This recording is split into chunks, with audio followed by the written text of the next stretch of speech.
স্বরাষ্ট্রমন্ত্রী কি কিছু বলেছে এই ব্যাপারে? তা আমার রেফারেন্স উনি হয়তো কেন দিলেন আমি জানি না। না, আমি তো এই বিষয়ে ইতিপূর্বে কোনো বক্তব্য দেইনি, দিয়েছি কিনা।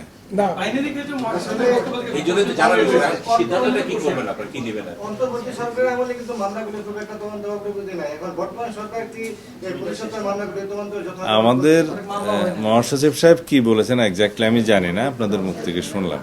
তবে এই বিষয়ে আমি ইতিপূর্বে কোনো বক্তব্য দেই নাই।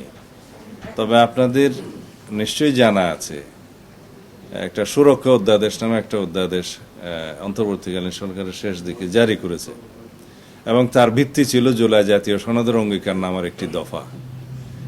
সেই দফাতে আমরা সবাই একমত হয়েছি, যে সমস্ত রাজনৈতিক দল জুলাই জাতীয় সনদে স্বাক্ষর করেছেন তারা সবাই একমত হয়েছেন। সেটা ছিল জুলাই ছাত্র গণ অভ্যুত্থানের যারা নেতৃত্ব দিয়েছে, অংশগ্রহণ করেছে, তাদেরকে আইনি সুরক্ষা দিতে হবে এবং সাংবিধানিক সুরক্ষা দিতে হবে। জুলাই জাতীয় সনদের আইনি স্বীকৃতি দিতে হবে, সাংবিধানিক স্বীকৃতি দিতে হবে।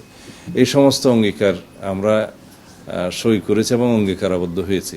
তার আলোকেই আমরা যা কিছু সিদ্ধান্ত নেব।